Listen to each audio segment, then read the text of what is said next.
Hello everyone, welcome back to my channel.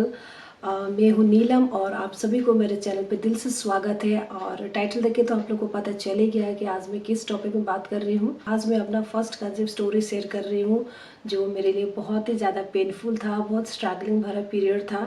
अगर आप या आपके आसपास कोई अगर इस तकलीफ से गुजर रहा है तो प्लीज़ ये वीडियो उनको शेयर कीजिए ताकि उनको थोड़ा सा मोटिवेशन मिले। एक्चुअली मैं अपना कंसीव स्टोरी खुद ही शेयर करना चाहती थी और मैंने एक ब्लॉग में भी बताया था। तो वो ब्लॉग में बताने के बाद बहुत सारे फ्रेंड ने मुझे रिक्वेस्ट किया कि मुझे दीदी आप अपना प्रेगनेंसी स्टोरी जल्दी शेयर कीजिए। लेकिन मैंने इतना बहुत टाइम लगा दिया, तो उसके लिए I am really very sorry. Time इसलिए लगा क्योंकि मुझे वो सब चीज़ें रिकॉल करते वक्त ना बहुत तकलीफ़ हो रहा था। तो लेकिन कल एक कमेंट पढ़ने के बाद सच्ची में मुझे बहुत ही ज़्यादा बुरा लगा। कोई डेस्परेटली वेट कर रहा है मेरे प्रेगनेंसी स्टोरी सुनने के लिए। शायद उनके आसपास भी उसी तरीके के प्रॉब्लम से गुजर रहे हैं। खुद पर ही गुस्सा आ रहा था कि मैंने क्यों शेयर नहीं किया। तो अगर आप मेरे चैनल पे नए हैं तो सब्सक्राइब जरूर करिएगा और साइड में एक छोटा सा बेल आइकन है, उसे जरूर हिट कीजिएगा ताकि मेरा वीडियो का नोटिफिकेशन आपको तुरंत मिल जाए। अभी तो बहुत साल हो चुका है तो थोड़ा बहुत मैं भूल भी गई हूँ, और लेकिन जितना हो सके जितना याद है वो मैं आप लोगों के साथ एज ए फ्रेंड शेयर कर रही हूँ। आपके आसपास कोई अगर इस तकलीफ से गुजर रहा है तो प्लीज़ ये वीडियो उनका साथ भी शेयर कीजिएगा ताकि उनको भी एक मोटिवेशन मिले। मेरा जो कंसीव स्टोरी है बहुत ही स्ट्रगलिंग भरा था और बहुत ही टेंस भरा था और मेरे लिए बहुत ज़्यादा पेनफुल था। जब मेरी शादी हो गई थी और शादी के 2 साल तक हम लोगों ने कुछ भी प्लानिंग नहीं किया था बेबी चाहिए, और उसका मुझे कुछ भी फीलिंग्स भी नहीं था। लेकिन शादी का 1 साल होते ही मुझे काफ़ी लोगों ने क्वेश्चन करना स्टार्ट कर दिया, जैसे कि यूजुअली नॉर्मली करते हैं हम लोग की इंडियन फैमिली में तो सब लोग करते ही हैं कि बेबी कब प्लानिंग करोगी या फिर गुड न्यूज़ कब मिलेगा। तो मैं हंसती थी और मुस्कुराती थी और ऐसे ही उड़ा देती थी, अभी हम लोग का कुछ भी प्लानिंग नहीं है, सब बोलती थी नॉर्मली। उस टाइम में मुझे कुछ भी एहसास नहीं था कि कंसीव करना एक कितना स्ट्रगल हो सकता है फ्यूचर में जाके। फिर 2 साल बाद मुझे ना थोड़ा सा पेट में पेन होने लगा था, जैसे नॉर्मली पीरियड्स के टाइम में। शादी के पहले भी मुझे थोड़ा थोड़ा पेन होता था और शादी के बाद भी पेन होता था धीरे धीरे। तो एक दिन ना मुझे बहुत ज़्यादा पेन हुआ तो हम लोग डॉक्टर के पास चले गए। मेरे मदर इन लॉ और मेरे हस्बैंड, हम तीनों मिलके डॉक्टर के पास गए थे। फिर वो यहीं की गुवाहाटी के एक बहुत ही मशहूर डॉक्टर है, मैं उनका नाम भी बोल रही हूँ, डॉक्टर फरीदा बेगम। तो वो जीएमसी की गुवाहाटी मेडिकल कॉलेज की रिटायर्ड प्रोफेसर थी वो। तो उनको हम लोगों ने दिखाया, दिखाने के बाद उन्होंने बोला कि आप अल्ट्रासाउंड और यूरिन टेस्ट और ब्लड टेस्ट और उसके बाद एक HSG टेस्ट करने के लिए बताया। उन्हीं के क्लिनिक में हम लोगों ने अल्ट्रासाउंड किया। ब्लड टेस्ट शायद हम लोगों ने स्काईलैब में किया। जब रिपोर्ट्स आया कि पता चला कि मुझे थायराइड है, मतलब थायराइड मेरे पापा को भी था। तो जब पापा को तो मेरा बहुत एज होने के बाद में थायराइड हुआ था। तो जब मुझे पता चला कि मुझे थायराइड हुआ, मैं मतलब ऐसा लगा था कि मैं आसमान से नीचे जमीन में गिर गई। अभी थायराइड बोले तो मुझे पता है क्योंकि मेरे पापा डेली मेडिसिन लेते थे और मुझे मतलब वो चीज़ एक्सेप्ट करना मुझे बहुत बड़ा मुश्किल हो रहा था क्योंकि मुझे डेली मेडिसिन लेने पड़ेगा और मुझे खुद को एक बीमार जैसा एक फील हो रहा था। बहुत दुख लगा था। फिर हम लोगों ने HSG टेस्ट भी करने के लिए गया। HSG टेस्ट क्या होता है मैंने कुछ भी नहीं देखा था क्योंकि मैं थायराइड का बारे में ज़्यादा सोच रही थी। यूरिन या फिर ब्लड लेगा और वो टेस्ट हो जाएगा, ऐसा सोचा मैंने। फिर हम लोग जब अंदर गए फिर पेमेंट लिया, पेमेंट भी थोड़ा ज़्यादा ही लिया था। फिर सोचा कुछ एक्सपेंसिव वाला ही होगा, ऐसा टाइप सोचा। फिर इंजेक्शन के लिए मुझे अंदर बुलाया गया, मुझे पेन किलर इंजेक्शन दिया। पेन किलर इंजेक्शन इतना पेनफुल होता है, आप सबको तो पता ही है। तो मुझे आइडिया ही नहीं था HSG क्या होता है। तो वो HSG टेस्ट किया, इतना ज़्यादा पेनफुल था, इतना ज़्यादा पेनफुल था कि मैं अच्छे से खड़ी भी नहीं हो पा रही थी।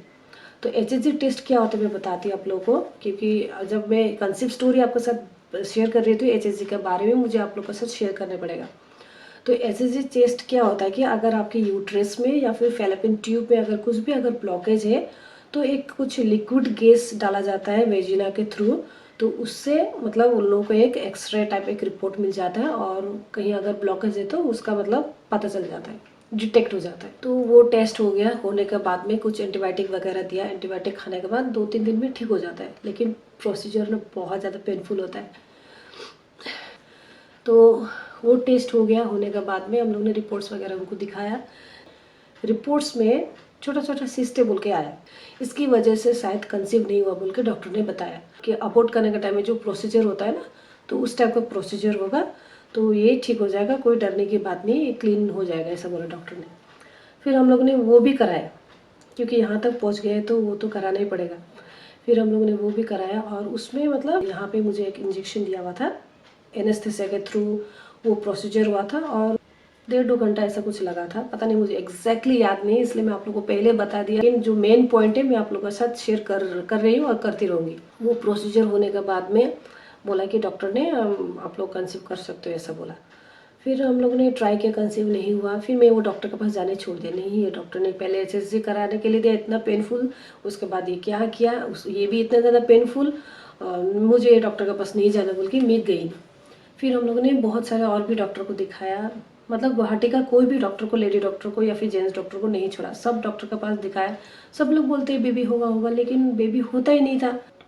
मैं बाहर में निकलना ही मैंने काम कर दिया था, लोगों का बीच में जाना, फ्रेंड्स रिलेटिव सबसे मैं डिस्कनेक्ट हो रही थी धीरे धीरे से। और मुझे मतलब चिड़चिड़ी सी हो गई थी, मुझे बहुत गुस्सा आता था, मुझे कोई भी लोग पसंद नहीं आता था, किसी के सामने जाना, बैठना, बातें करना मुझे पसंद नहीं आता था। मतलब मैं एक अंधेरे की तरफ जा रही थी, मैंने बहुत डीपली ले लिया, और ऐसा आप बिल्कुल भी मत करिएगा, मैंने बहुत गलत किया है। दिन ब दिन और बदतर हालात होते जा रहा था, मैं दिन ब दिन टेंशन ज़्यादा ले रही थी। भले ही डॉक्टर का ट्रीटमेंट कर रही थी, लेकिन मुझे बहुत ज़्यादा टेंशन था अंदर से। उसी बीच में मतलब मेरी एक कजिन सिस्टर का भी शादी हो गया था, तो शादी होने के कितने मंथ बाद में उसका भी कंसीव होने का मुझे खबर मिला। और किसी का फ़ोन आया मेरे फ़ोन में कि नीलम, तुमने सुना कि ये प्रेग्नेंट हो गई है, और दामाद जी इतने खुश थे, इस तरीके से उन्होंने बताया। और मुझे ये चीज़ इतना दुख लगा ना, वो प्रेग्नेंट है, वो उसका बात का खुशी तो है, मेरा दिमाग में क्या है, मेरे से छोटी बहन का भी शादी होके बेबी होगा, अभी मेरा नहीं होगा। मतलब वो उस दिन तो मेरे लिए भयानक वाला दिन था, मतलब मैं अपना लाइफ को ही ख़त्म करना चाहती थी, ऐसा सिचुएशन आ गया था।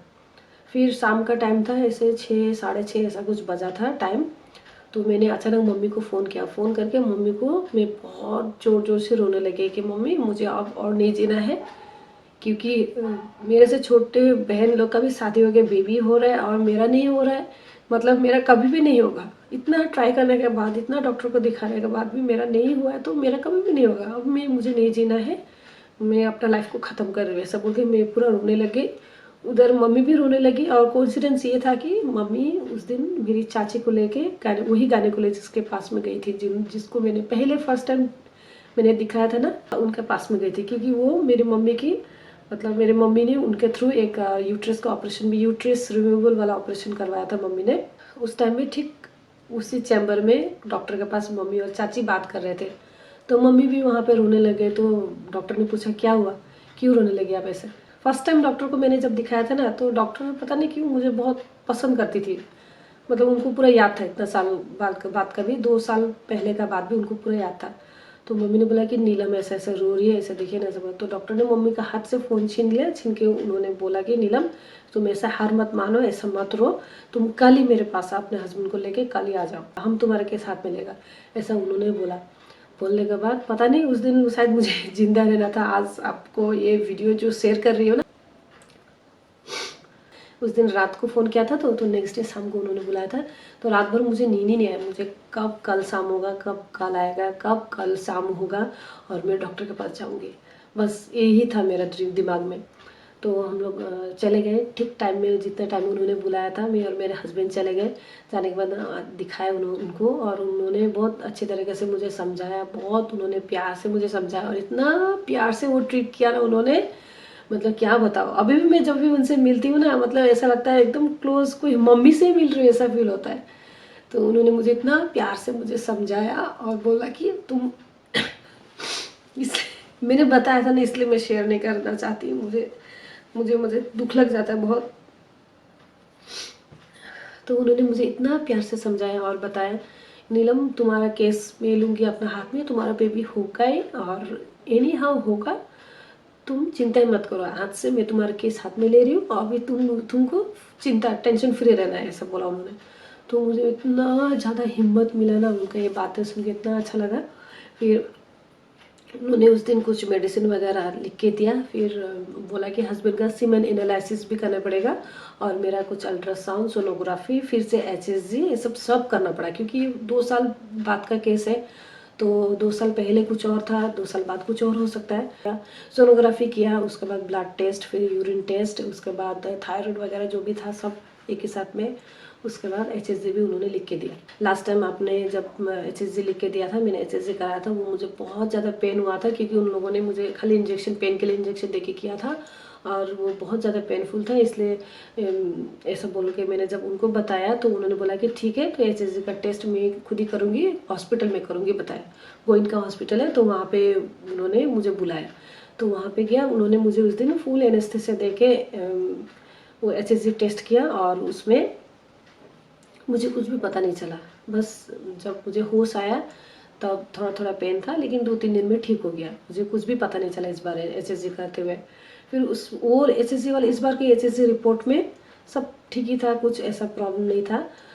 फिर अभी डॉक्टर ने इस बार बहुत सारे विटामिन्स दिया और हस्बैंड का भी सीमेन, तब तक सीमेन एनालिसिस हो गया था तो कुछ विटामिन्स उनको भी दिया। सब ठीक था, दोनों का सब कुछ ठीक था। फिर डॉक्टर ने बताया कि हम लोग स्टेप बाय स्टेप आगे बढ़ेंगे और उस हिसाब से ट्रीटमेंट होगा। स्टार्टिंग से हम लोग स्टार्ट करेंगे, ठीक है। नेचुरली हम लोग कोशिश करेंगे कि नेचुरली तुम्हारा कंसीव हो, ऐसा बताया उन्होंने।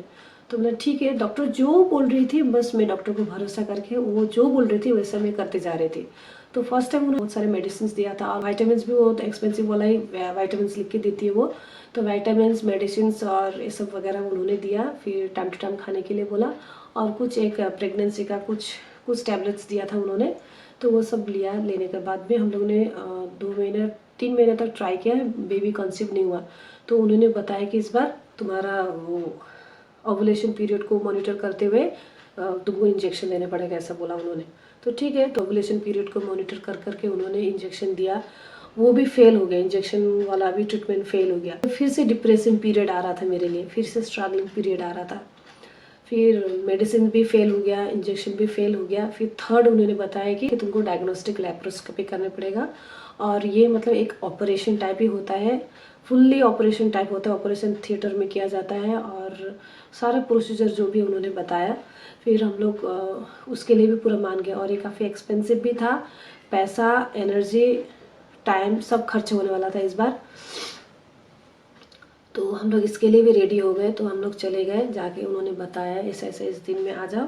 फिर वो डायग्नोस्टिक लेप्रोस्कोपी ऑपरेशन कैसे होता है, जो नेवल का नीचे एक होल किया जाता है, फिर नेवल का दोनों साइड में एक एक होल करके फिर वहाँ से कैमरा डाल के अंदर में कुछ अगर जो एचएसजी करने के बाद जो चीज़ नहीं दिखा, ये मतलब डायग्नोस्टिक लेप्रोस्कोपी करने का टाइम में पता चल जाता है, डायरेक्टली पता चल जाता है। डायरेक्टली कैमरा मतलब जाके मॉनिटर करके सब वीडियो या फोटो खींच के लेके आता है, तो उससे पूरा पता चल जाता है उनको।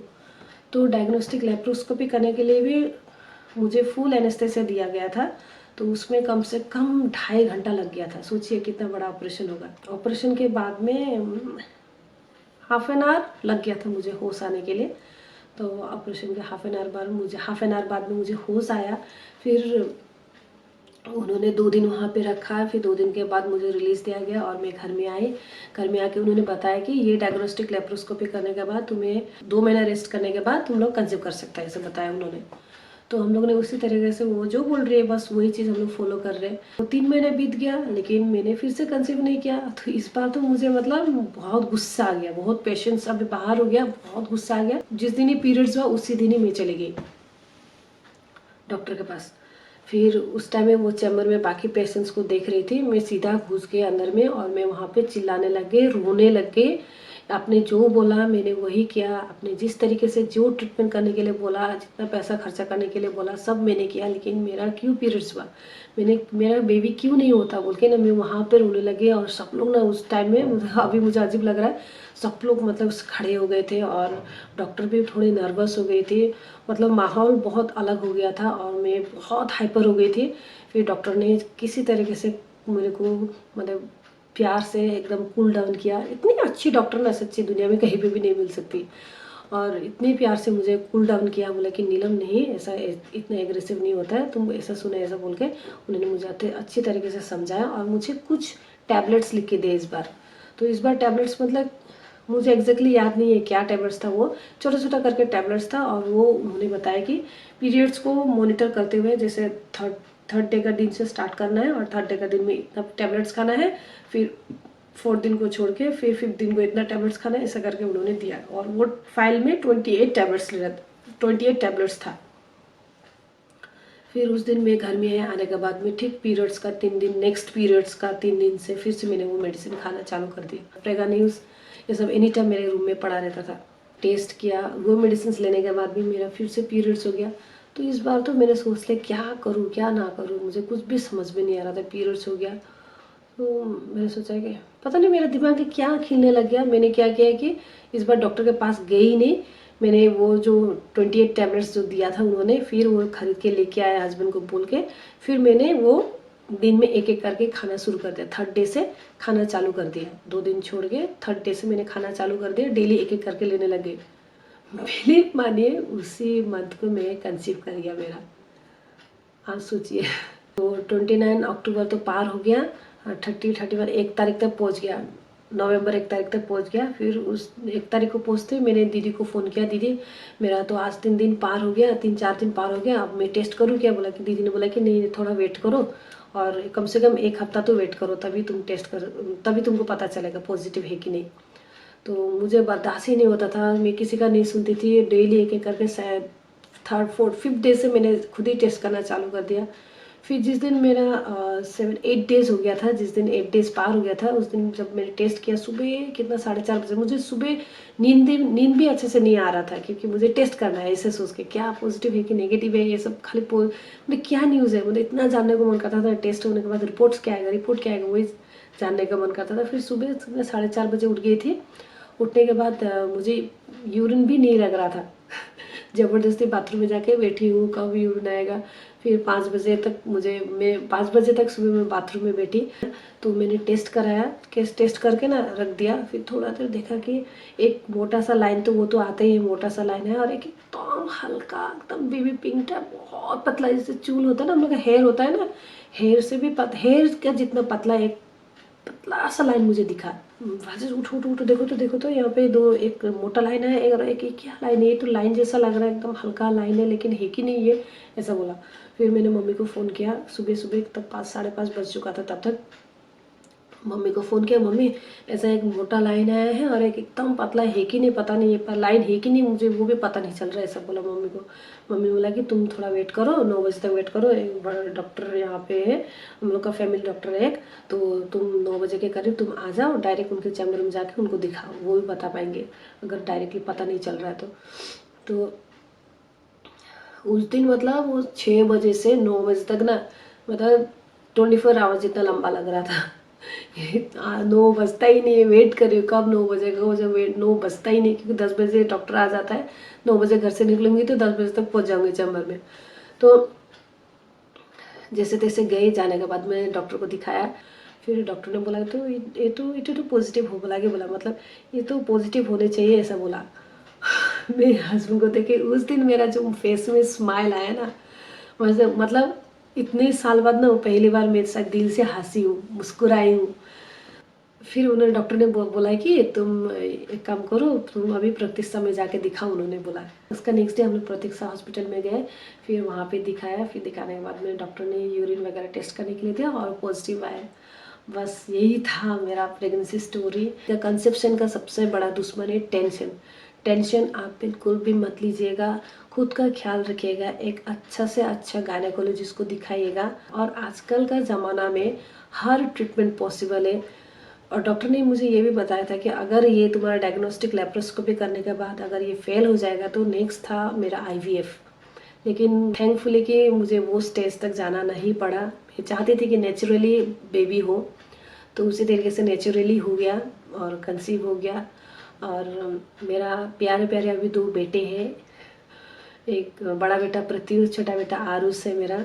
और मैं भगवान को और डॉक्टर फरीदा बेगम को दिल से बहुत शुक्रिया बोलना चाहती हूँ, और साथ ही में मेरी मम्मी को, जो मुझे मेरे हर पल हर मोमेंट पे मम्मी ने साथ दिया।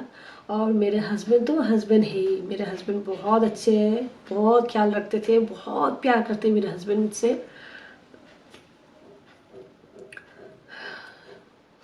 तो आपको बस यही बोलना चाहती हूँ कि आप प्लीज़ टेंशन मत लीजिएगा, अच्छे से अच्छे डॉक्टर को दिखाइएगा और भगवान आपको एक प्यारा सा बेबी जरूर देगा। और आजकल का साइंटिफिक का ज़माना में हर ट्रीटमेंट पॉसिबल है। पैसा खर्च होता है, थोड़ा सा टाइम खर्चा होता है, लेकिन आप हिम्मत बिल्कुल भी मत छोड़िएगा, आपको एक प्यारा सा बेबी जरूर होगा। यही था मेरा छोटा सा कंसेप्ट स्टोरी। आई होप आपको ये थोड़ा सा मोटिवेट किया होगा। अगर थोड़ा भी मोटिवेट किया है तो प्लीज़ लाइक, कमेंट और शेयर करके, अगर कुछ भी आपका प्रेगनेंसी स्टोरी मेरे से मिलता जुलता है तो मुझे ज़रूर शेयर कीजिएगा। डिलीवरी जो स्टोरी है वो थोड़ा डिफरेंट हो जाएगा और थोड़ा कुछ ज़्यादा ही लंबा हो जाएगा, तो अगर वो भी आप लोग सुनना चाहते हैं तो मुझे कमेंट करके ज़रूर बताइएगा। मेरा फर्स्ट डिलीवरी स्टोरी और second delivery story totally different है। और अपने फ्रेंड्स और अपने फैमिली में कोई भी अगर इसी पेन से गुजर रहा है तो प्लीज़ उनके साथ ये वीडियो ज़रूर शेयर कीजिए, ताकि उनको भी एक मोटिवेशन मिले। और लास्टली मैं यही बोलना चाहती हूँ कि टेंशन भी एक रीज़न है कंसीव नहीं करने का। खुद का ख्याल रखिएगा, अच्छे से खाइएगा पिएगा और अच्छा एक गायनेकोलॉजिस्ट को दिखाइएगा और लाइफ को एंजॉय कीजिएगा। आपको पता भी नहीं चलेगा क्योंकि आपका लाइफ में कब बेबी आ जाए। मेरा शादी का 6 साल हो चुका था। जब मेरे शादी का 6 साल बाद अगर प्रतिश पैदा हो सकता है तो आपका क्यों नहीं होगा। तो आप पॉजिटिव रहिए, अच्छा खाइए, अच्छा पीजिए, एकदम टेंशन फ्री रहिए, अच्छा डॉक्टर को आप कंसल्ट कीजिए, आपका कंसीव जरूर होगा।